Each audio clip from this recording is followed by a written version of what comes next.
Kasi lagi kong sa nakikita sa Facebook, ito, free dive. So, try ko naman sa dagat naman. At parang kakaiba naman nating magiging hobby.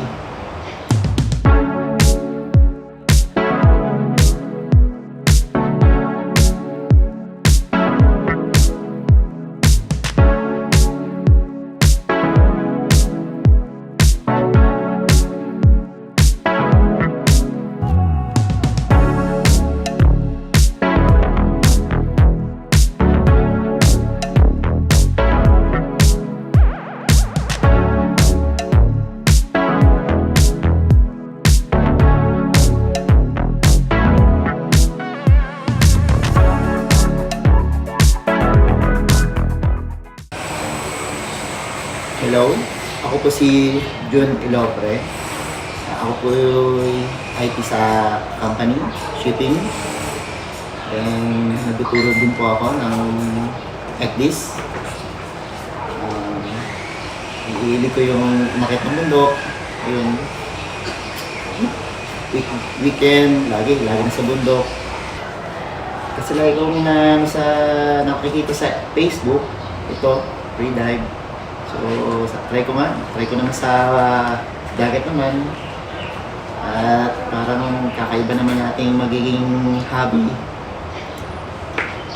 Paano kaya kung yung rules sa dagat, yung mga proper? Hindi kasi marunong lumangoy pero hindi ako marunong yung tinatawag nilang free dive na kaya yun. Titingnan ko kung matutunan ko to ngayon at hanggang bukas.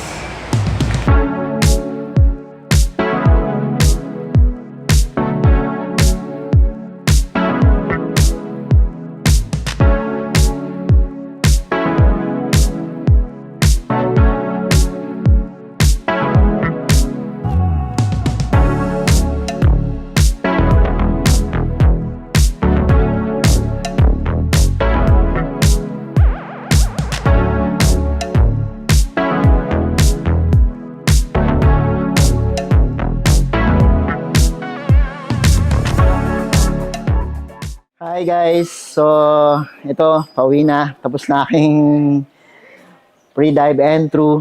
Okay? So, una sa lahat, ako'y nagpapasalamat sa bumubuo ng CO2. Okay? Naway marami pa kayong marami pa kayong maturuan. Ang natutunan ko dito guys sa ginawa ko, pre-dive, hindi katulad sa bundok na kailangan mo maging malakas, maging mabilis. Alam mo yon? Dito kailangan kalmado, relax. Isipin mo, ano ba yung tinuro sa'yo ng coach bago ka mag-proceed. Hindi yung gusto mo mangyari, ay gagawin mo agad. Medyo malilito ka pala talaga. Ayun, nagkakamali talaga ako, pero sabi ko nga, babalik ako at para madagdagan yung aking kalaman. Ayun, so, na-realize ko talagang kulang pa. So, sabi na natin malakas ka sa bundok, pero iba pa talaga sa dagat. Mas, yung kalmado ka lang, relax lang. Yung sabi nga ng coach ko na dito pantamad to eh. So, hindi mo kailangan yung mag-hyper, magmadali, yung kalabanin mo yung kasama mo. Hindi yun eh. Ang kailangan mo yung i-challenge mo yung sarili mo na magawa mo yan. Nang tama. So, yun nga po guys. So, again, maraming salamat sa CO2 at sa lahat ng coaches. Thank you.